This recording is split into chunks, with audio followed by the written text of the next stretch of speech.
Hello everyone, welcome to Vidya Prabodhini Competitive Exam Guidance Academy. Once again we are here again with a test analysis video based on English session. The test we held on 18th August. Okay, and without further ado, let's start with our analysis. So, आपल्याला first question त्यांनी दिलेला आहे. They have given us one sentence with 4 bold words. जिथे आपल्याला बघायचं आहे की त्या दिलेल्या वर्ड्स मधला कोणता वर्ड कंटेक्स्चुअली किंवा स्पेल करेक्टली स्पेल्ड आहे का किंवा ग्रामॅटिकली किंवा कंटेक्स्चुअली अप्रोप्रिएट आहे का हे आपल्याला चेक करायचं आहे. So the first sentence is in preparation for the race. रेसची तयारी करत असताना preparation for getting ready for the race. Some additional some extra modifications changes have been made. काही एक्स्ट्रा चेंजेस करण्यात आलेले आहेत विथ सेफ्टी इन माइंड, म्हणजे security डोक्यामध्ये ठेवून. तो ह्या सगळ्या सेंटेन्स मध्ये वर्ड्स ग्रामॅटिकली अगदी बरोबर आहेत, पण प्रिपरेशन या वर्डचं स्पेलिंग त्यांचं चुकलेलं आहे बघा. The proper spelling is preparation. Okay, so option A is your correct option. Next, stop embracing. बंद करा. Embracing means accepting, adopting. Accepting, adopting what you perceive to be adulthood so readily. त्यांनी काय सांगितलंय की तुम्हाला अडल्टहुड, प्रौढपणा काय आहे हे ज्यातून समजतंय अशा गोष्टी पटपट पटपट समजून घेणं काय करा, विलिंगली थांबवा. And let the inner child, आणि तुमच्यामधलं जे एक चाइल्ड आहे त्याला काय करा, फ्री करा कधीतरी, ॲटलिस्ट एकदा तरी. तो ह्याच्यामध्ये परसीव्हचं स्पेलिंग चुकलंय बघा. Perceive is the correct spelling. तो perceive option B is your incorrect option. Sorry, correct option and incorrect spelling. Next is okay. Next question काय दिला बघा त्यांनी. They have given you one sentence and त्यांनी एक phrasal part काय केलेला आहे, हायलाइट केलेला आहे. And what you have to do, you have to find out whether the given part is correct or you have to exchange it with correct option. Okay, चला काय आहे बघूया. प्रॉपर वॅक्सिनेशन, एक प्रॉपर लसीकरण. Vaccination, proper vaccination मध्ये proper adjective आहे and vaccination is your singular noun. So your subject is singular subject. आणि त्याच्यामध्ये त्यांनी काय दिलेलं आहे आपल्याला, त्याच्यामध्ये त्यांनी आपल्याला दिलेलं आहे की proper vaccination are. Proper vaccination are. Are is wrong, कारण की आपला सब्जेक्ट जर सिंग्युलर आहे तर वर्ब कसा पाहिजे, सिंग्युलरच पाहिजे, म्हणजे ही the given phrase is incorrect. So proper vaccination dash to protect. कशासाठी आहे, तुमचं पेट जे घरातलं आहे त्याला वेगवेगळ्या आजारांपासून दूर ठेवण्यासाठी, प्रोटेक्ट करण्यासाठी एक प्रॉपर वॅक्सिनेशन काय आहे, अतिशय इम्पॉर्टंट आहे. So the proper vaccination is a must to protect. Must to protect, yes येऊ शकतंय. A proper vaccination is essential if you want to protect. Yes, what नंतर तुम्ही टू इन्फिनिटिव्ह वापरू शकता, इज पण आहे. Yes, but a proper vaccination is crucial for to protect. For नंतर to infinitive येऊ शकत नाही, म्हणजे ऑप्शन 1 and 2 हे दोन्ही तिथं प्लेस होऊ शकतात. म्हणजे आपला ऑप्शन कुठला येणार, ऑप्शन ए. नेक्स्ट क्वेश्चन काय बघा. Next question is having a clutter free environment. एक स्वच्छ, clutter free means net and clean environment आपल्या अवतीभोवती घरामध्ये असणं कॅन डू वंडर. एक असं मॅजिकल काम करू शकतंय तुमच्या हॅपीनेसमध्ये, हॅपीनेससाठी. Okay, so having a clutter free environment at home can do wonder for your happiness. So त्या कॅन मधच्या त्या जागेला, त्या फ्रेजच्या जागेला you can boost for your happiness, can boost for your happiness नाही, असं नाही होऊ शकत. विल डेफिनेटली एनहान्स फॉर नाही, एनहान्स युअर हॅपीनेस होऊ शकते, एनहान्स फॉर युअर हॅपीनेस नाही होऊ शकत. And is the meaning to for for, to for कंटेक्च्युअली मॅचच होत नाही कुठं, म्हणजे हा पण होत नाही. म्हणजेच दिलेलं सेंटेन्स हे ऑलरेडी करेक्ट सेंटेन्स आहे, and you don't need any kind of change or any kind of correction in this sentence. Let's go for the next question. Next question काय बघा. एक्सपर्ट्स रिमाइंड्स अस, एक्सपर्ट जे आहेत ते आपल्याला आठवण करून देतात परत परत, that nothing can substitute for, okay, काहीही सबस्टिट्यूट, काहीही तुम्ही बदलू शकत नाही, काहीही दुसरा ऑप्शन तुम्ही घेऊ शकत नाही. फॉर कशासाठी, for spending some time with your child, तुमच्या मुलांबरोबर जेवढा टाइम तुम्ही घालवताय ह्याला सबस्टिट्यूट काहीच नाही तुमच्या आयुष्यामध्ये, असं काय करतात एक्सपर्ट परत परत आपल्याला आठवण करून देतात. So if you observe this sentence correctly, you have a preposition over here, a preposition over here. So all you need is a noun or noun phrase over here. ठीक आहे ना. पण इथे तुमची फ्रेज सेंट स्पेंट वर्ब नाही, त्यांनी तुम्हाला verbal phrase दिली आहे, म्हणजे ही तर इनकरेक्ट आहे. सो तिथे तुम्हाला एक नाउन फ्रेजची गरज आहे. सो बघा, experts remind us again that nothing can substitute for the time you spend, वेळ जो तुम्ही घालवताय विथ युअर चिल्ड्रन. येस, ही फ्रेज तिथे बसू शकते because that's a noun phrase. Substitute for time will spend, time will spend, no, ही phrase तिथे बसत नाही. Yes, substitute for your spending time with your children, yes, ही एक फ्रेज इथे बसू शकते. चेक करून बघा. This is again a noun phrase, this is noun, this is adjective, this is again an adjective, and all together this is a noun phrase. So 1 and 3 या दोन्ही phrases त्या ठिकाणी प्लेस होऊ शकतात. युअर करेक्ट ऑप्शन इज बी. चला next काय बघा.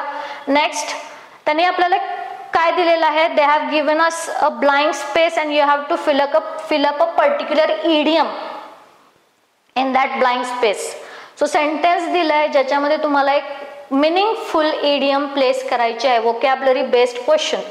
शी will dash to make her dreams come true, तिची स्वप्न पूर्ण करण्यासाठी ती डॅश करेल, तिची स्वप्न पूर्ण करण्यासाठी ती काय करेल. She pulls out all the stops.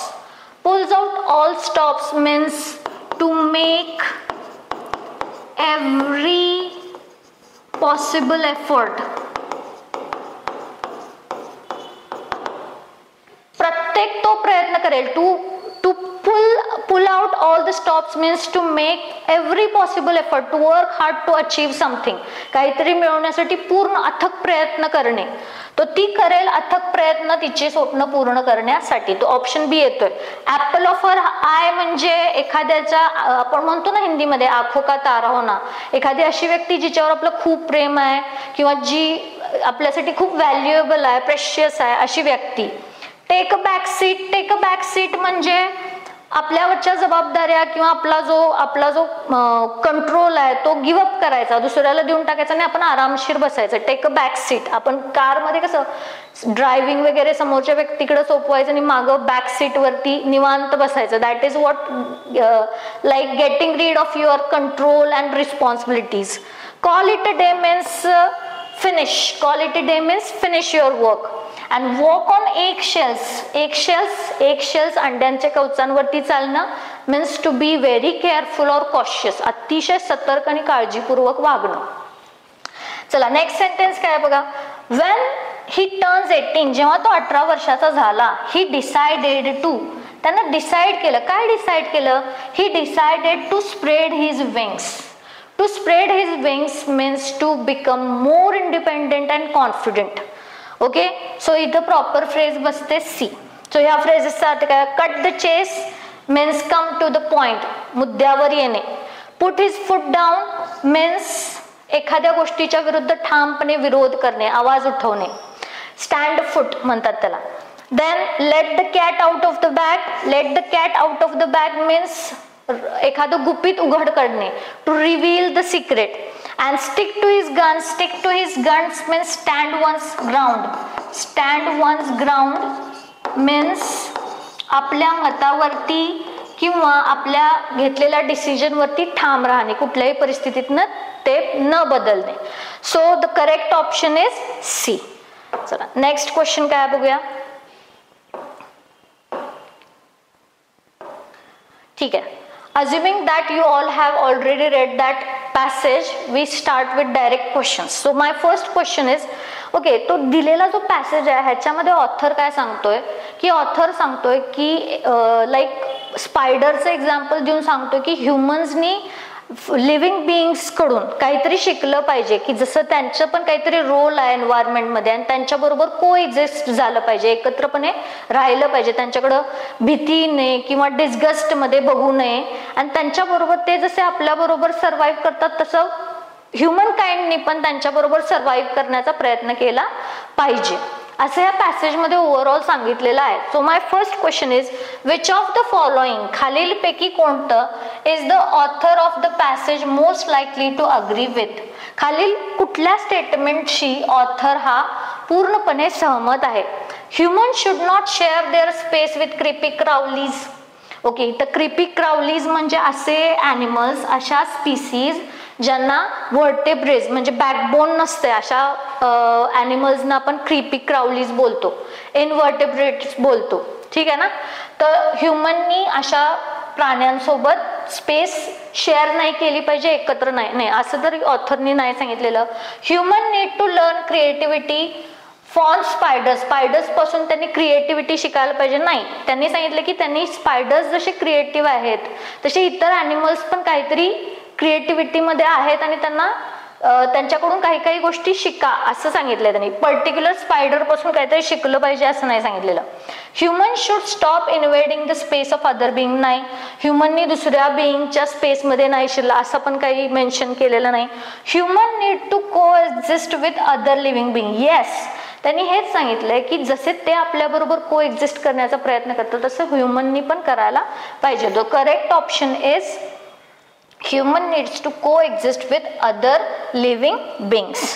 चला नेक्स्ट क्वेश्चन काय बघा. Next question, what is the main significance.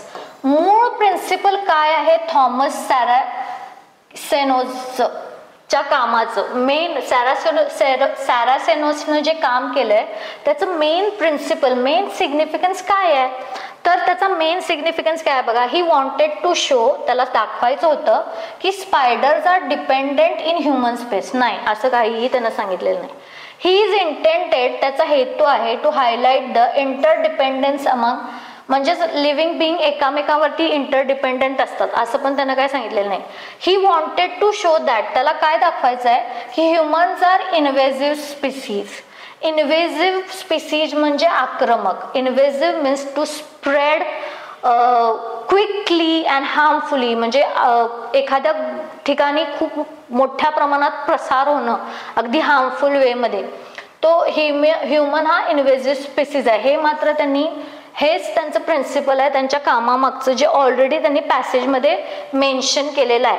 The principle behind Saraceno's work is a simple one. Human being are the invasive species. Second para मध्ये त्यांनी already हे mention केलेलं आहे. So the correct option is C. Which of the following can best summarise the given. तो खालीलपैकी कुठलं statements हे particularly properly दिलेल्या पॅसेजला समराइज करते. Humans are too self centred to see other. नाही, सेल्फ सेंटर्ड आहे असं तर काहीच बोललेले नाही आहेत ते.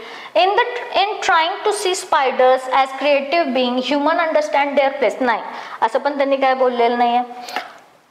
Creativity of spider can help human in better understanding their own shortcomings. नाही, असं पण त्यांनी काय सांगितलेलं नाही.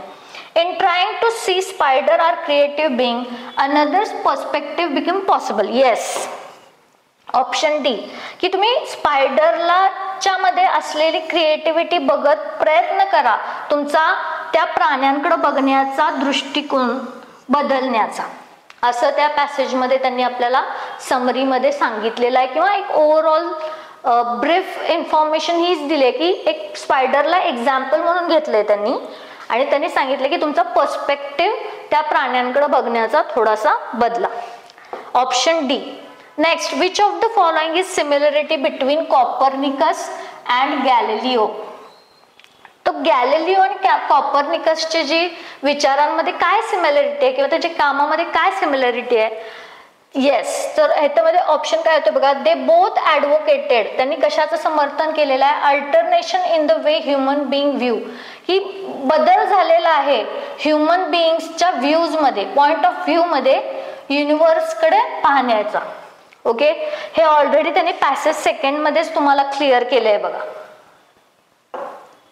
सी, कॉपर्निकस अँड लेटर त्यानंतर गॅलिलिओ मेड शुअर. त्यांनी काय शुअर केलंय?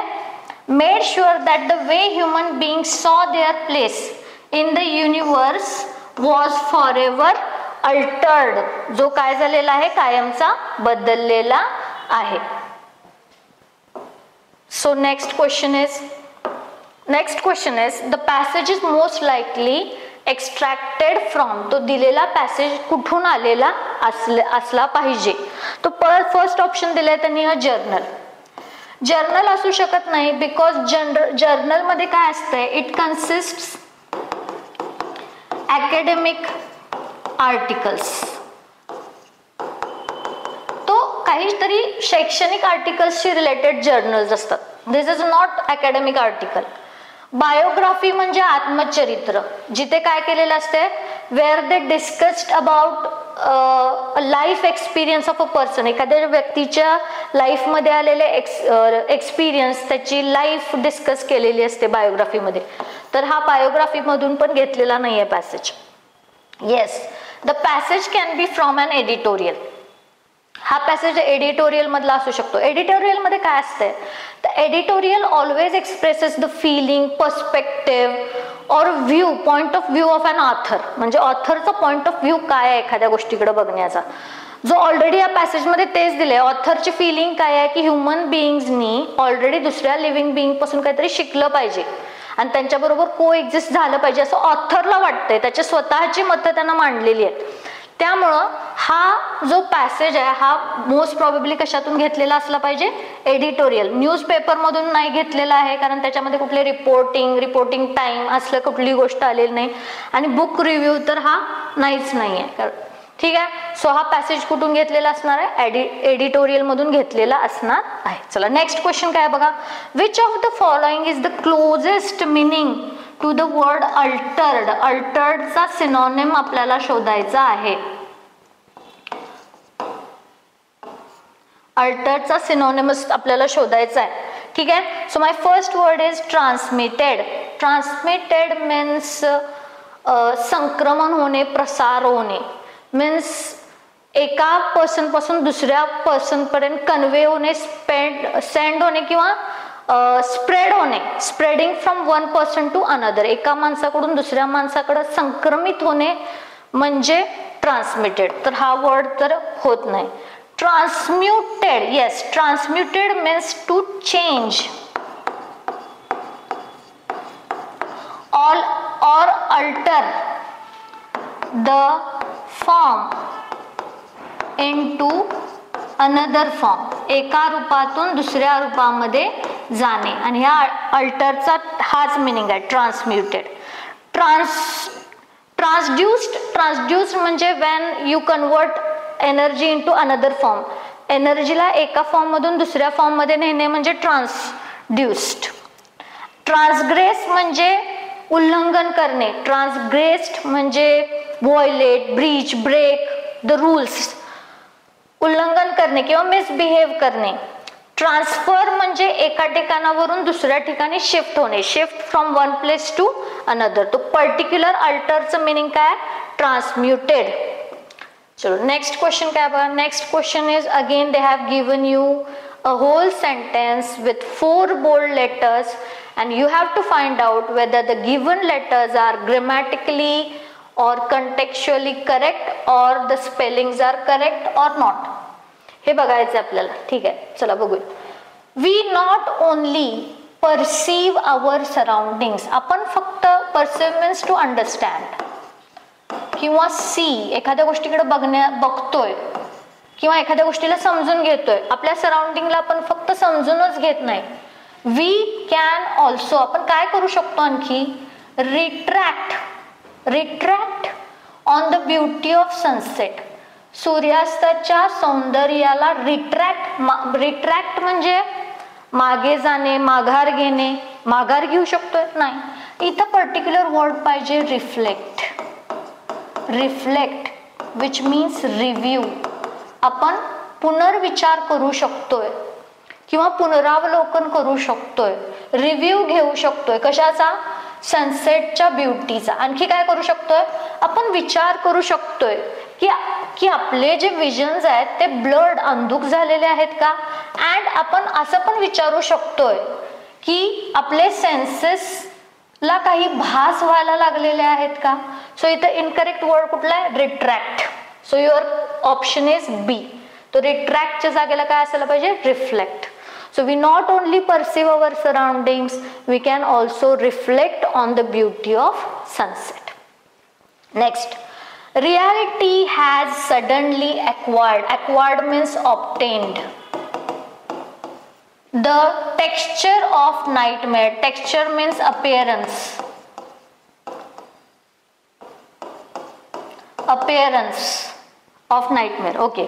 ह्याचा अर्थ काय आहे की रियालिटीनं अचानक वाईट स्वप्नाचं रूप प्राप्त केलेलं आहे. ॲज इफ, जसं की it has converted. It has turned. Converted means turn, changed into. जसं की ती बदललेली आहे, म्हणजे इट म्हणजे कोण? रियालिटी बदललेली आहे.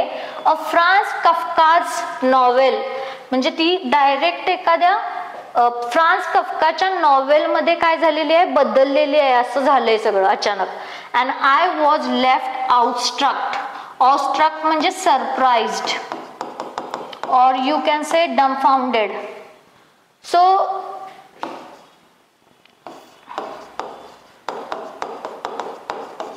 रियालिटी कशी? एका वाईट स्वप्नामध्ये रियालिटीला एक वाईट स्वप्नाचं रूप प्राप्त झालेलं आहे आणि असं वाटते की ती एका नॉवेलमध्ये कन्वर्ट झाली आहे आणि त्यामुळं मी अचंबित झालेलो आहे. So there is no error in this sentence. All are correct. Next, Max Planck. Max Planck dispels. Dispels means to make disappear. एखादी गोष्ट दूर करणे, घालवून देणे, नाहीसे करणे. डिसअपिअर किंवा टू रिमूव्ह. एखादी गोष्ट काढून टाकणे म्हणजे डिसअपिअर. मॅक्स प्लँकनं काढून टाकलंय, नाहीसे केलंय, दूर केलंय. काय केलंय? काय दूर केलंय? एक सर्वसामान्य समज, डॉग्मा. डॉग्मा मीन्स एखादी अशी गोष्ट, समज किंवा एखादा सिद्धांत कशाद्वारे? By pointing out. Pointing out म्हणजे बाय शोईंग, बाय मेन्शनिंग. काय मेन्शन केलंय? की रिलेटिव्हिटी. आता इथे त्यांनी आइन्स्टाईनच्या रिलेटिव्हिटी थेअरीचा उल्लेख केलाय. ही जी रिलेटिव्हिटी आहे ही rather than having refused the absolute, ही रिलेटिव्हिटी ॲब्सोल्यूटला नामंजूर करण्याऐवजी काय करायला लागली आहे? Has brought out the latter into sharper definition. ॲब्सोल्यूटला नामंजूर करत नाहीये, तर ती रादर काय करायला लागली आहे? रिलेटिव्हिटीचा हा सिद्धांत त्या ॲब्सोल्यूटला आणखी जास्त शार्प मध्ये डिफाईन करायला, आणखी जास्त विस्तृत त्याच्याबद्दल माहिती द्यायला, एक्सप्लेन करायला किंवा त्याला कन्फर्म करायला लागलाय, असं त्याचा अर्थ आहे. आता इथे थोडंसं जनरल नॉलेजचा पार्ट आहे हा. So max plank dispel a common dogma. तर आइन्स्टाईनची जी थेअरी ऑफ रिलेटिव्हिटी होती तिने ॲब्सोल्यूटला रॉंग प्रूव्ह केलेलं, नामंजूर केलं नव्हतं, रॉंग प्रूव्ह केलेलं, डिस्प्रूव्ह केलेलं.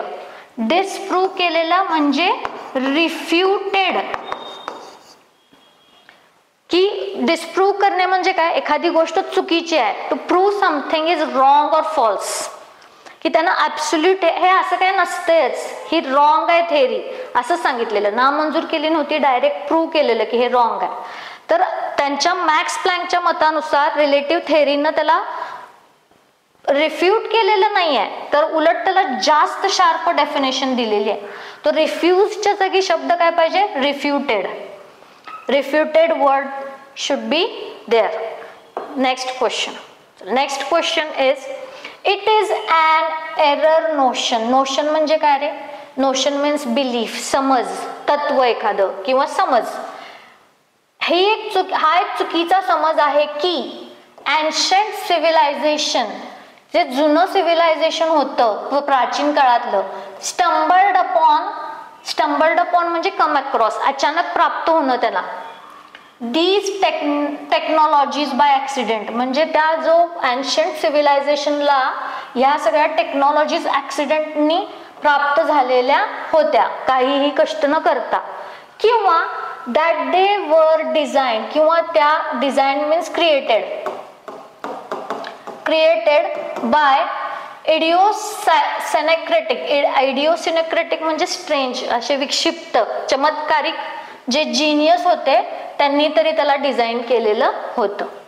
ठीक आहे, चला आता इथं लक्ष देऊन बघा. इथं काय आहे, इट इज ॲन आर्टिकल आहे ज्याचं नाउन कोण आहे, नोशन. म्हणजे इथं मला कशाची गरज आहे, adjective. All we need is adjective. So the main thing is, listen, is verb, ह्याचा अर्थ आहे चुकी करणे. एरर इज नाउन, चूक. अँड erroneous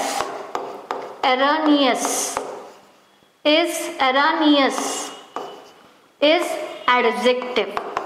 सो आपल्याला इथं नाउनची गरज नाही आहे, आपल्याला इथं कशाची गरज आहे, ऍडजेक्टिव्हची गरज आहे. म्हणजे मला इथं काय पाहिजे, इथे माझा वर्ड काय पाहिजे, एररच्या ऐवजी erroneous, चुकीचा समज आहे की. So option A, take option ए.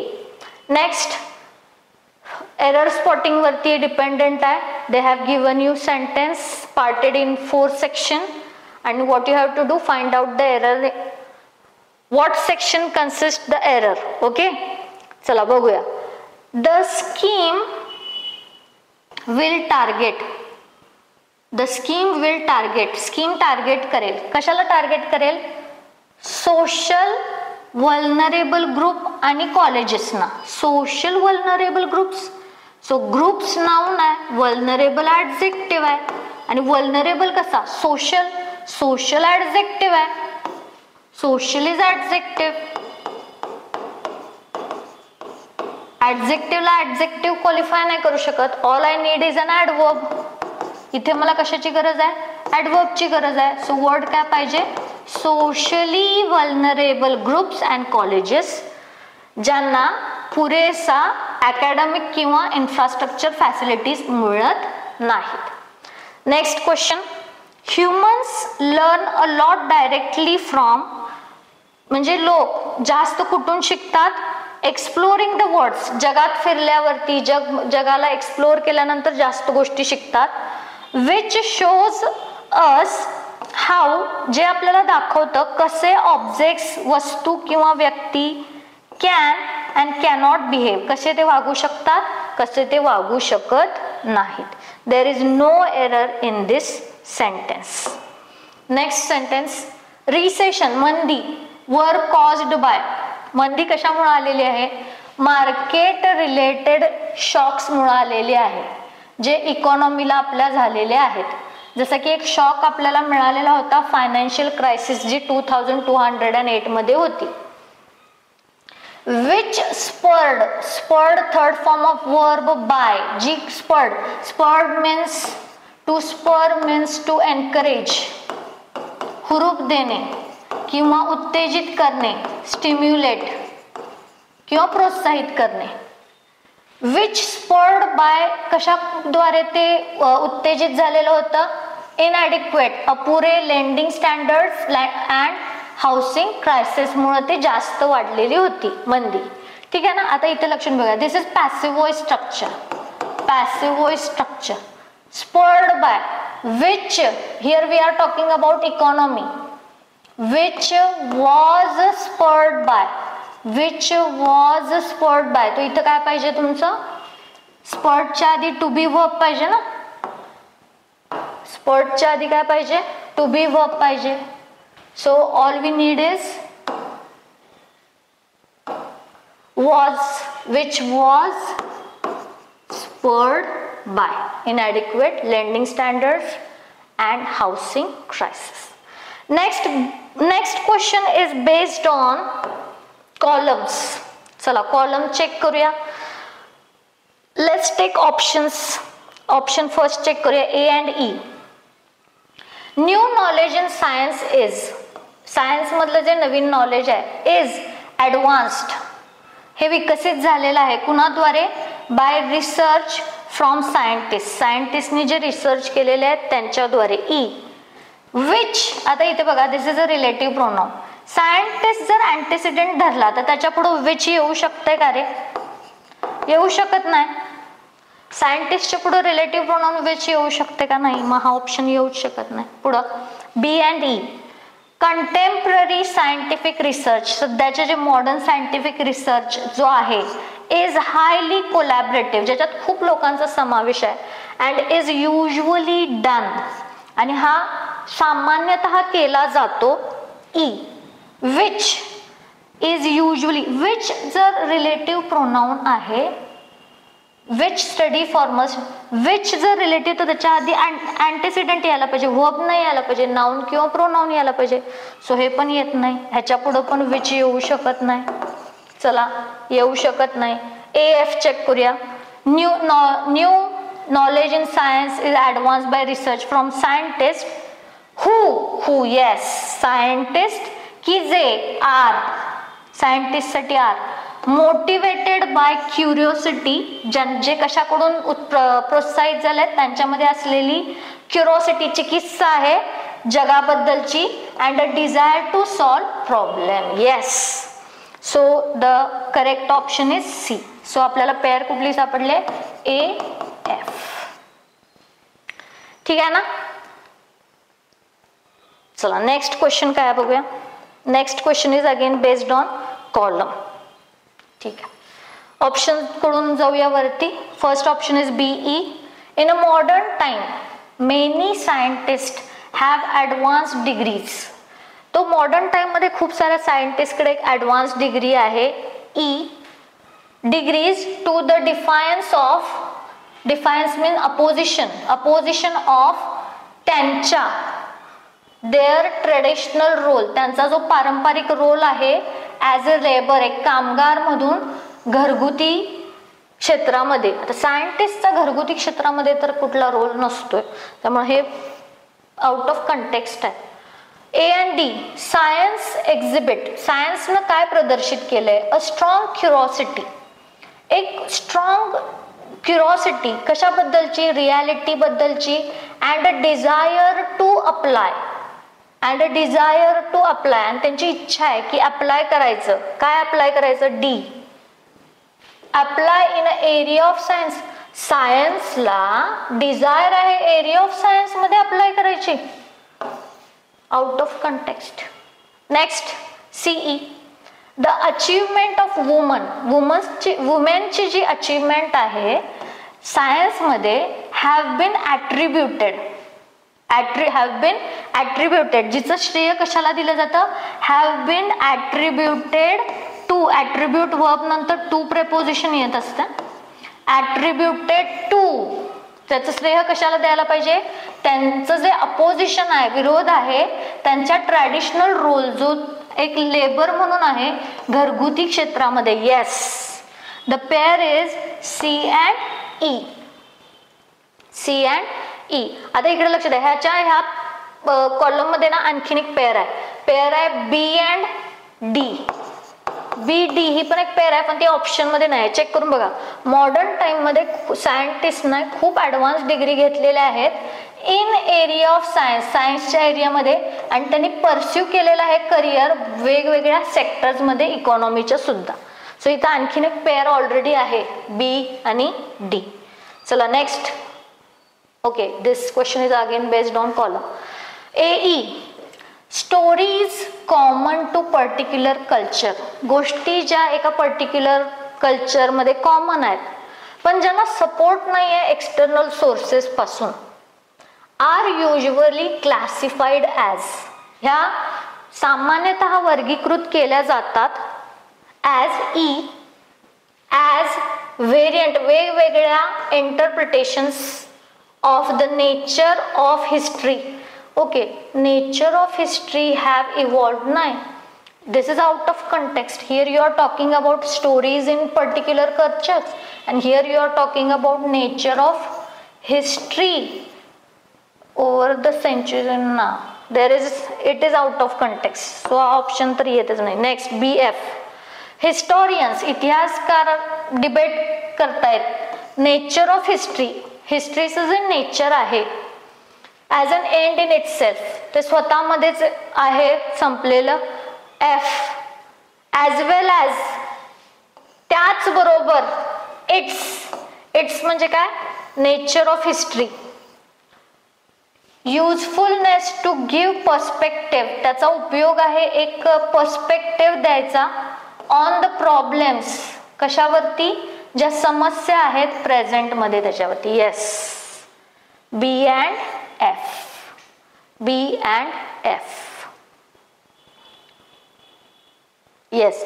आता ह्यामध्ये ऑलरेडी ह्या ऑप्शन वाईज ना ऑप्शन बी टेक होतोय, खरे ह्याच्यामध्ये कॉलम मध्ये आणखीन एक पेअर आहे C and D. C, the modern study of history is wide ranged. जी सध्याची हिस्ट्रीची स्टडी आहे ना खूप दूर दूरपर्यंत पसरलेली आहे किंवा खूप मोठी आहे. And it includes the study of specific region, त्याच्यामध्ये स्पेसिफिक रिजनचा स्टडी येतो. And the study of certain topical and thematic elements of historical investigations. ह्या गोष्टींचा या स्टडीमध्ये समावेश आहे. सो सी अँड डी आहे, पण ते ऑप्शनमध्ये आपल्या नाही आहे. चला नेक्स्ट क्वेश्चन काय बघा.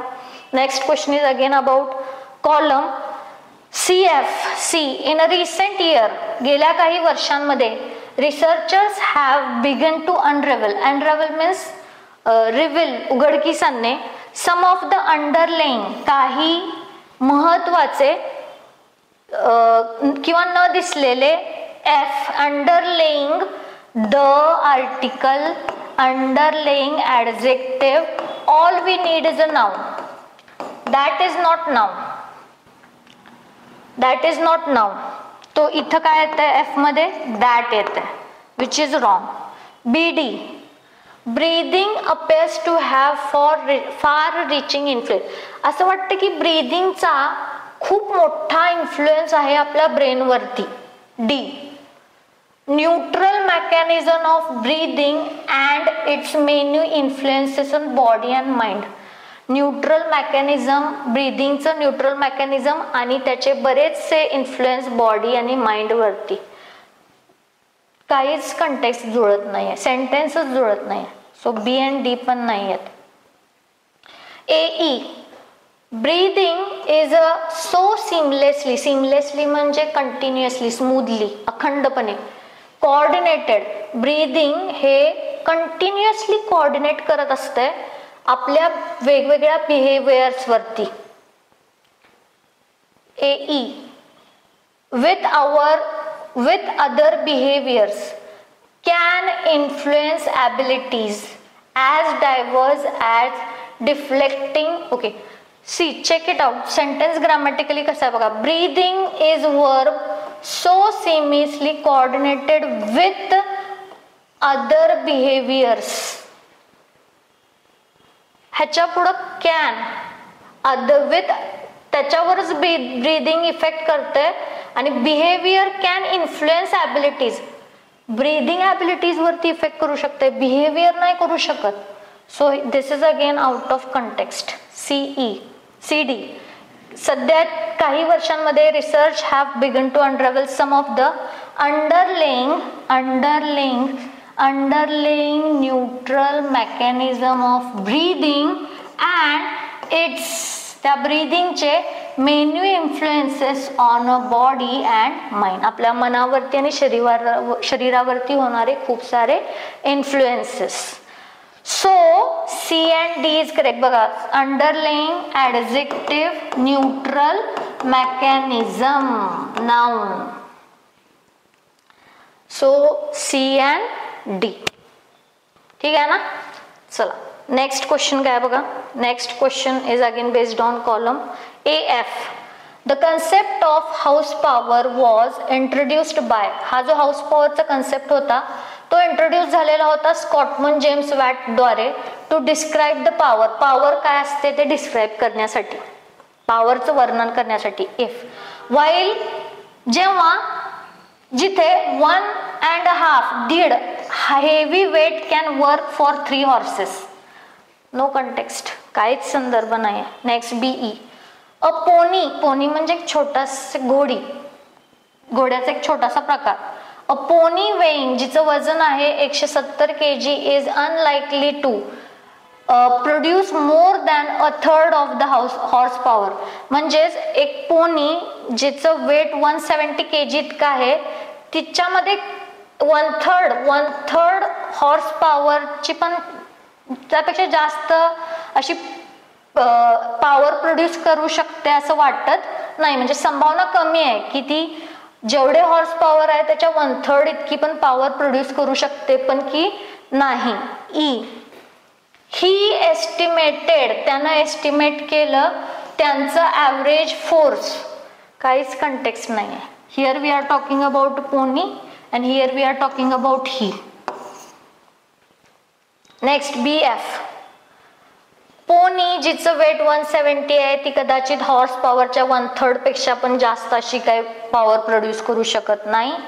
F व्हाईल जेव्हा 1.5 heavy weight can work for 3 horses. Yes, पोनीचं कंपॅरिझन 3 हॉर्सेस बरोबर केलेलं आहे. So B and F, B and F पॉवरचं कंपॅरिझन केलेलं आहे बघा दोन्ही सेंटेन्स मध्ये. Next question. Yes, next question and this is the last question which is based on parajumble. चला चेक करून बघा.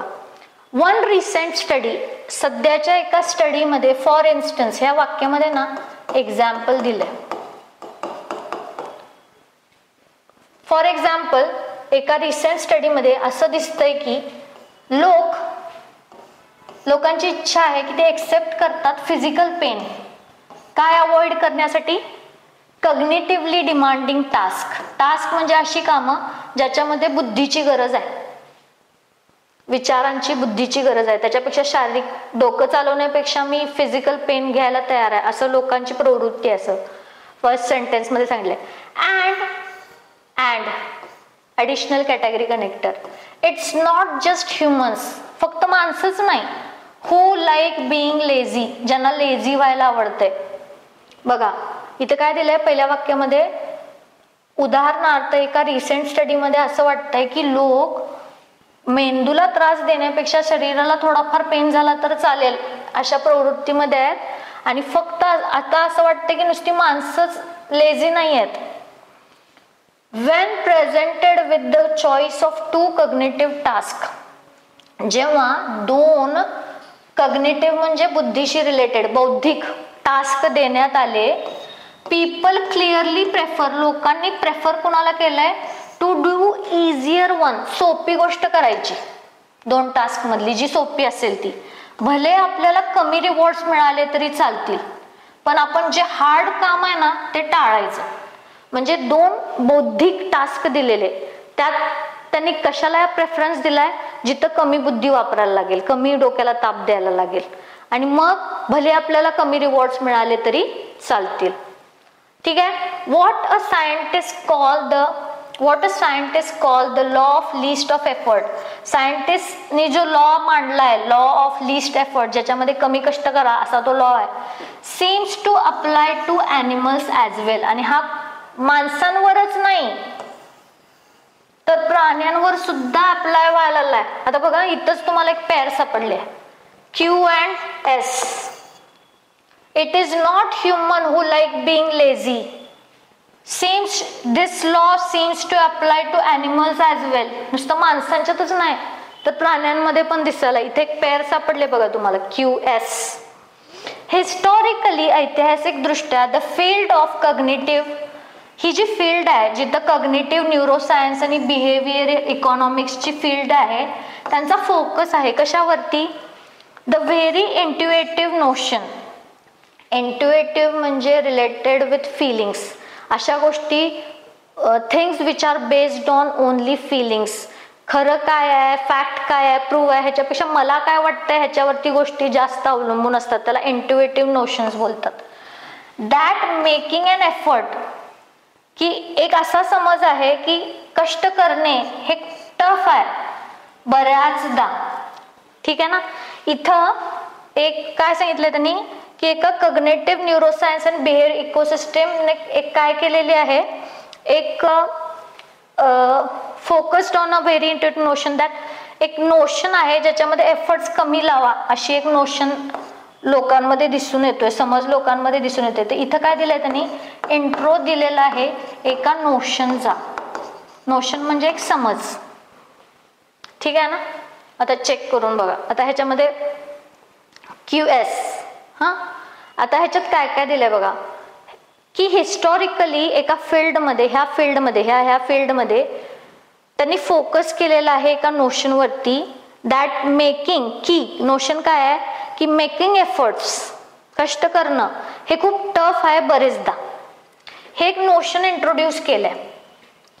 मग ही नोशन इंट्रोड्यूस केलेली त्यांनी प्रूफ कुठं केलंय, R मध्ये केलंय बघा. प्रूफ कुठं केलंय, R मध्ये केलंय.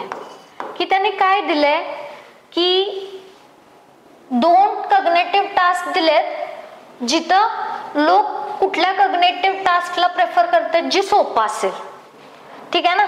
बघा, पहिलं तुमचं स्टेटमेंट आहे T, ज्याच्यामध्ये इंट्रोडक्शन दिलंय एका नोशनचं. ठीक आहे. त्याच्यानंतर तुमचं जे स्टेटमेंट आहे R, त्या R मध्ये काय दिलंय की त्यांनी प्रूव्ह केलं हे नोशन, की त्यांना हे असं का वाटतंय की त्यांनी लोकांना 2 टास्क देऊन बघितले आणि लोक काय प्रेफर करायलेत, लोक प्रेफर करायला लागलेत की सोपा असेल तो करूया. ज्याचं एक्झाम्पल कशामध्ये दिलंय, येस, ज्याचं एक्झाम्पल P मध्ये दिलंय. फॉर एक्झाम्पल त्यांना लक्षात आलंय की लोक कदाचित फिजिकल पेन घेतील पण कग्नेटिव्ह टास्कला मात्र काय करतील, अवॉइड करतील. सो P मध्ये काय दिलंय, त्याचं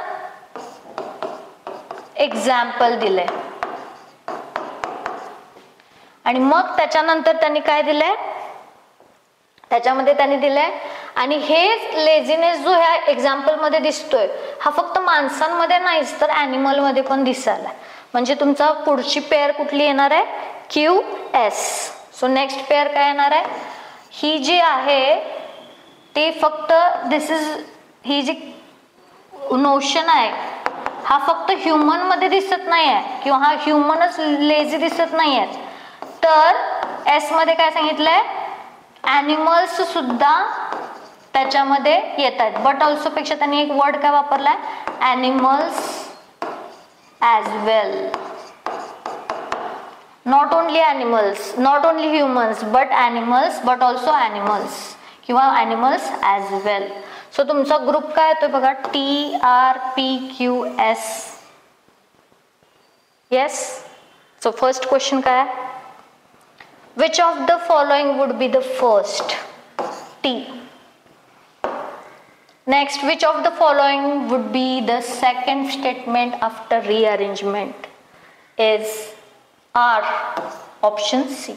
Which of the following would be the third statement after arrangement, that is P, option A. Which of the following would be the fourth statement, that is option B, Q. Which of the following is fifth, S, option D. So this is all about today's analysis. I hope you will find this video more helpful. Thank you very much.